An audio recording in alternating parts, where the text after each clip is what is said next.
काय काम करते, थोडे बायकांसारखे काम तरी करायचे.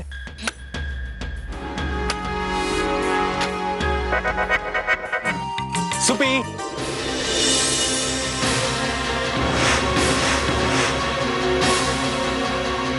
सुप्री म्हणायचं काम नाही, सुप्रिया म्हण. कोणी सुप्रिया म्हटलं तर तू तरी ओळखून पाहणारच का?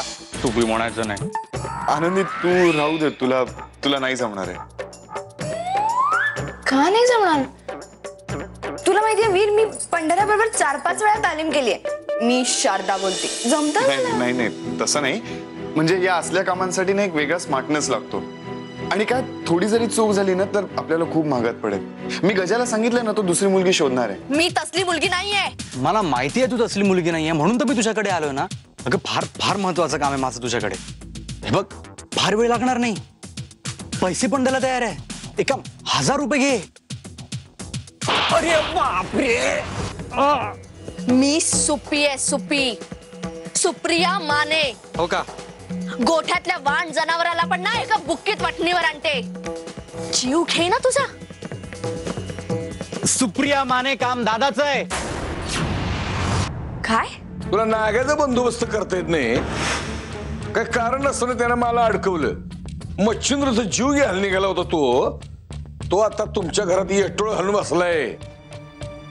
ते आला ते घराबाहेर काढ, म्हणजे अख्खा चक्का वाडा नारायणीचा आणि माझ्या नातवाचा. अरे हो, पण तो गोरख बसलाय ना माझ्या राशीला. आपण दोघं एक काम करूया, मी नागनाथला घराबाहेर काढते आणि तू आनंदीला घराबाहेर काढ. आणि माझी इदवा पत्नी आणि तू माझ्या नातवाचं बारसं करा आणि दिवंगत तात्यासाहेब देशमुखाचं नाव दे बाळाला. अरे काय बोलतोस तू, शुद्धीवर आहेस का? खरं तेच सांगतोय अक्का. आता त्या आनंदीला घराबाहेर काढल्यानंतर तो गोरख माझा मुडदा पाडल. तेव्हा तू आधी त्या गोरखला नरम कर, मी एका झटक्यात आनंदीला बाहेर काढतो. तात्या, मी तुला नंतर फोन करते. काय म्हणून घराबाहेर काढायचं तिला? तुम्ही म्हणता ते बी खरंच आहे. त्या पाठवून फार्म हाऊसवर झालं.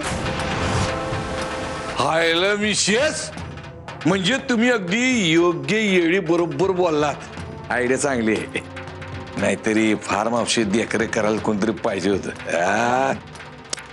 ते कामाचे पैसे तर घेऊन जा. ह्यात काय काळं बेरं तर नाहीये ना? दादाचं नाव सांगून जर का तुम्हाला फसवलंस ना, तर माझ्यापेक्षा वाईट कोणीच नाही, लक्षात ठेव. तुला फसवण्यासाठी तू काय स्वतःला अप्सरा समजतेस का? आतमध्ये आरसा असेल ना तुझ्या घरात, आरशात जाऊन बघ. दादा एवढा सज्जन आहे आणि हा त्याच्या पाठीवर पाय ठेवून घुबड कुठून आलाय काय माहिती. मला घुबड बोलली? मला घुबड बोलली? मला हे पैसे नकोत. अगं पण पैसे का नको? पैसे घे ना, पैसे घे. हे बघ, नाहीतरी तू त्याने दिलेलं वह्या पुस्तकं वापरायचीच ना, मग हे पण त्यानेच दिलेले पैसे आहे. वीर दादाने दिलेत म्हणून घेते. तुझ्या पैशांवर थुंकणारही नाही मी. मला माफ कर देवा, पण हिच्या बरोबर मी जोडीनं तुला नमस्कार करणारच नाही. हे सगळं निस्तरलं ना की आनंदी बरोबर जोडीनं येऊन तुझे आभार मानेन. आता सगळं गळ्याशी आलंय. प्लीज देवा, मदत कर आणि मला माझ्या आनंदी बरोबर सुखानं संसार करू दे. मी इथून मागे खूप चुका केल्या, तुझ्याशी खूप वाईट वागले, पण आय प्रॉमिस यू, यापुढे माझ्याकडून तुला कधीच त्रास नाही होणार. पण हे असं किती दिवस राहणार वीर? माझा आणि तुझा डिवोर्स झालाय आणि तुझं आणि आनंदीचं लग्न झालंय आणि ती काय लायकीची मुलगी आहे ना हे सगळ्या गावाला माहित आहे. सगळ्या गावातल्या माणसांना तिच्या आणि गजाच्या लफड्याबद्दल. हे बघ नारायणी, तुला तुला तिची बदनामी करायची ना, कर ना. माझ्या भावाचं का नाव घेतेस? आय एम सॉरी वीर, अरे मला तसं म्हणायचं नव्हतं. हे बघ, आपल्या बाळाचा जन्म होण्याआधी तुला आनंदीशी डिवोर्स घ्यावाच लागणार.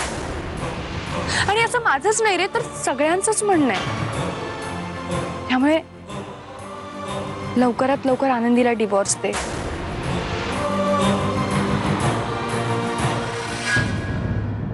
पिंजरा